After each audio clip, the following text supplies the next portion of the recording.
मैं आज जो आपसे डिस्कशन करूंगा वो एक न्यूमेरिकल प्रॉब्लम है। ये न्यूमेरिकल प्रॉब्लम है पेल्टेड टरबाइन की। और मुझे ऐसी उम्मीद है कि इस प्रॉब्लम करने के बाद आपको और भी टर्म्स इसके अंदर समझ में आ जाए। ये क्वेश्चन दिया हुआ है कि Pelton wheel has a mean bucket speed of 10 metre per second.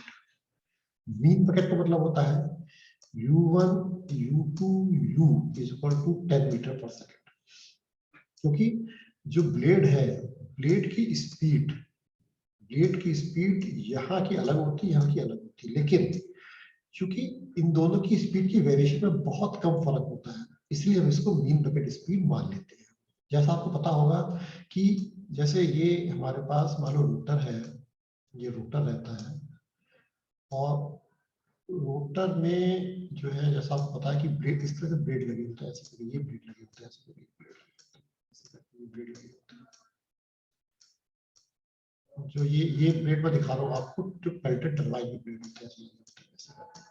और जो पानी टकराता है वो यहाँ पे कहीं पानी टकराता है, ऐसे करके यहाँ जो पानी टकराता है उसी को हम कहते हैं मीन पिच डाया। ये मीन पिच डाया है, मतलब पानी टकराते हुए ब्लेड से जो एक सर्किल बनाता है उसको कहते हैं मीन पिच डाया। ये वाला डायमीटर हम लेते हैं तो इसका डायमीटर अलग होता है, इसका डायमीटर अलग होता है, इसका डायमीटर अलग होता है, लेकिन हम डाया इस पिच का लेते हैं, इसलिए इसको कहते हैं मीन पिच डाया। और इससे जो वेलोसिटी निकालते हैं उसको कहते हैं मीन वेलोसिटी। इसका जो फार्मूला होता है इसे निकालने के लिए वो ये होता है, जैसे आपको पता होगा u इक्वल टू लिखते हैं हम लोग pi into D into N oblique 60 pi D by 60। इस तरह से जो है हम इसको निकालते हैं, तो इसीलिए हम जो है इसको मीन पिच डाया कहते हैं। फिर वो कहता है कि पानी जो फ्लो कर रहा है 700 लीटर पर सेकेंड की स्पीड से जो हमारा पानी फ्लो कर रहा है, 700 लीटर पर सेकेंड। जैसा आपको पता होगा कि 1 लीटर में होते या 1 मीटर क्यूब पर सेकेंड में होते हैं 1000 लीटर। इसका मैं लिखता हूँ यहाँ पे 1 लीटर इक्वल टू होता है 1 लीटर इक्वल टू होता है, या इसको ऐसे कहूँ 1 metre cube is equal to होता है 1000 लीटर, ठीक है ना, 1000 लीटर। और या 1 लीटर इक्वल टू क्या हो जाएगा फिर 0.101 लीटर। यहाँ पे हमने क्या किया है 700 को उससे मल्टीप्लाई कर दिया है तो 0.7 मीटर की पर सेकंड आ गया है। Head of 10 metre, head of 10 metre यानी कि h इज इक्वल टू क्या हो गया 10 metre. h is equal to दिया हमारे पास 10 मीटर, 10 मीटर।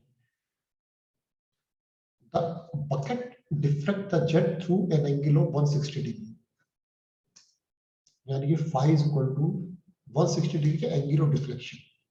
जब एंगल ऑफ डिफ्लेक्शन में 60 डिग्री है तो वेव का एंगल कितना हो जाएगा, ये हो जाएगा 20 degree.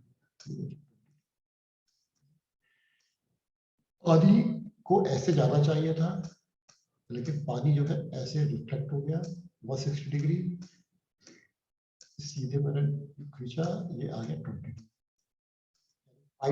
Phi is equal to हो गया 20।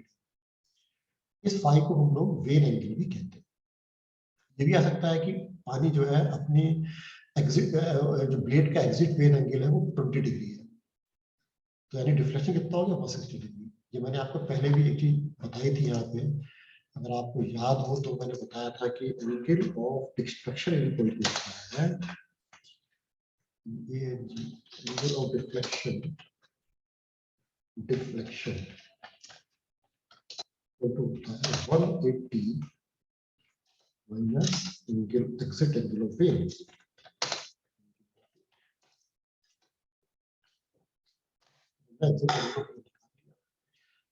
Calculate the power given by the water to the runner. Power कितनी रनर को ट्रांसफर हुई and hydraulic efficiency of the turbine assume coefficient of velocity is 0.98। अब इस प्रॉब्लम को अगर आप देखें तो बहुत ही आसान है। देखिए कोएफिशिएंट ऑफ वेलोसिटी आपको दी हुई है, कितनी दी हुई है 0.98 सीवी।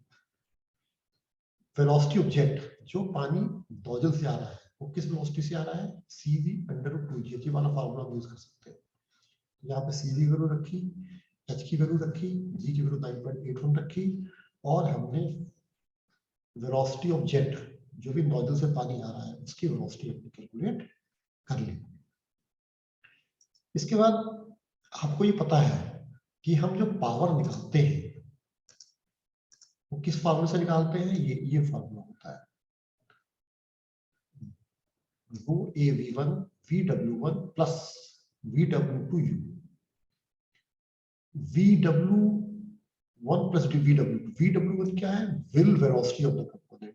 तो विल वेलोसिटी ऑफ कंपोनेंट क्या होता है, विल वेलोसिटी कंपोनेंट क्या होता है, V1 के जो V1 की वैल्यू होती, यानी हम ये कहें कि हम जैसे अगर यहाँ पे निकाले, अगर आप ऐसे देखें इसको, जो मैंने आपको डायग्राम बताया है, ये डायग्राम आप पहले देख लीजिए।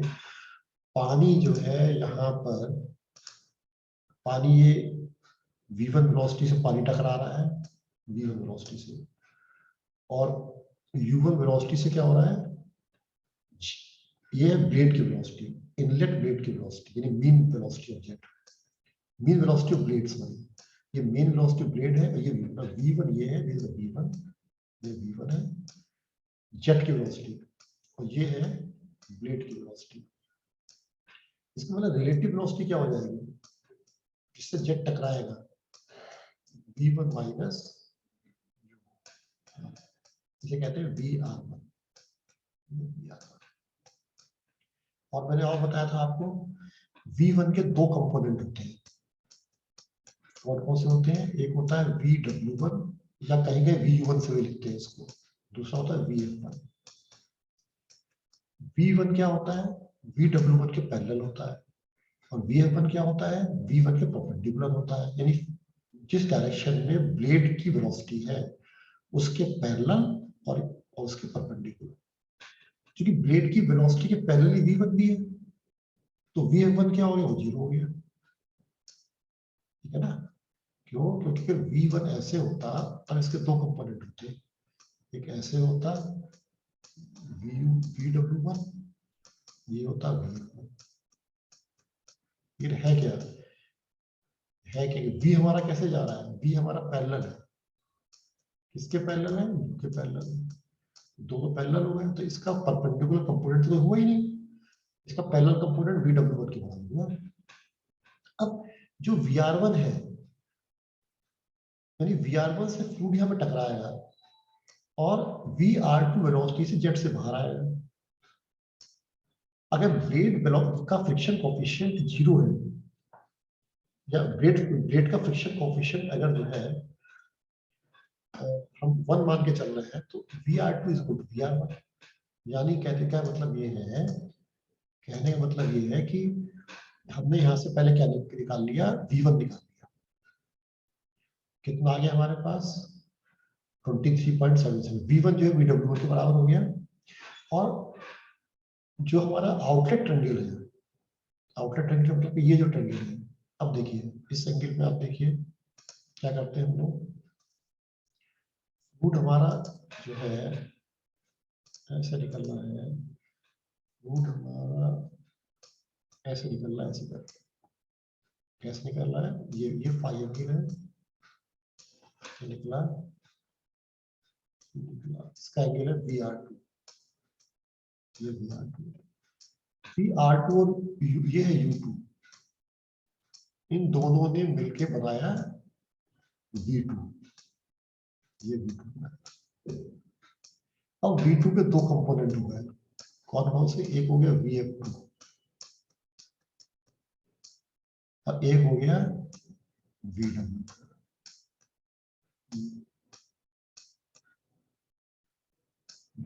ये VW2 हो गया, दोनों आपस में मिल गए VW2 U2। तो अब क्या है, अब जो VRT जो है हमेशा होता है VR1 के बराबर, तो उस केस में क्या होगा, यहाँ पे देखिए क्या होगा, यहाँ पे VW2 कैसे निकालेंगे, VR2 cos pi minus U2, VW2 कैसे निकालेंगे, ये VW2 VR2 cos phi, VR2 cos phi, VR2 cos phi कैसे लेंगे?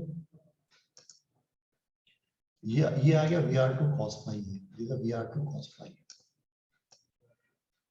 आधार बटे कर्ण, आधार क्या है ये पूरा, ये है VR2 cos phi minus U2, ये VW2 कैसे निकालेंगे? VR2 cos phi minus U2, ये आ गया ना, ये आपको ये आया, सॉरी आपका ये क्या है? VR2 cos phi, और ये क्या है? VW2, ये क्या है? U2, ये U2 है, ये VW2। तो इन दोनों इक्वेशन को यूज करके हम लोग VW2 की वैल्यू निकाल सकते हैं। तो ये आ गया 2.94, या प्लस रख लिया, क्यों? क्योंकि VW1 VW2 दोनों ही अपोजिट डायरेक्शन में। क्यों अपोजिट डायरेक्शन में है? क्योंकि जो हमारा VW2 है, जो हमारा VW2 है वो हमारा इस डायरेक्शन में है और VW1 इस डायरेक्शन में है, तो दोनों अपोजिट डायरेक्शन में हो, इसलिए हमने प्लस ले लिया। यहाँ से हमने रो AV1, ये क्या है? कितना फूट पर सेकंड स्ट्राइक कर रहा है, यू क्या है?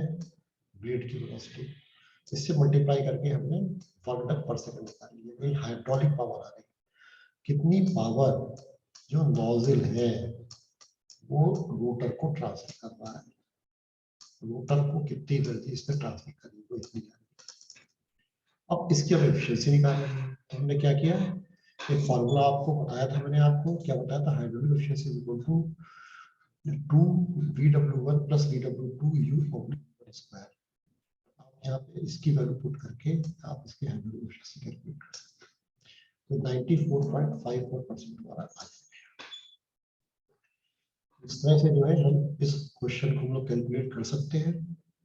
मेरे ख्याल से आपको सारे टर्म समझ आगे हम किस तरह से इसको लेते हैं, एंगल ऑफ डिफ्लेक्शन कैसे लेते हैं, मीन ब्लेड वेलोसिटी कैसे लेते हैं, वेलोसिटी ऑफ जेट कैसे निकालते हैं, हाइड्रोलिक एफिशिएंसी कैसे निकालते हैं और हाइड्रोलिक पावर कैसे निकालते हैं। इसी तरह से मैं एक दो क्वेश्चन आपको आगे और कराऊंगा। आई थिंक ये क्वेश्चन आपको समझ में आ गया होगा, और अगर नहीं समझ में आया तो मुझे आप लोग मेल करिएगा, जिससे कि मेल के थ्रू मैं आपको और जो है इसमें ठीक से उस चीज़ों को बता सकूं। जो चीज़ अगर आपको नहीं समझ में आई है तो वो ठीक से मैं आपको समझा सकूं। तो इसी के साथ जो है मैं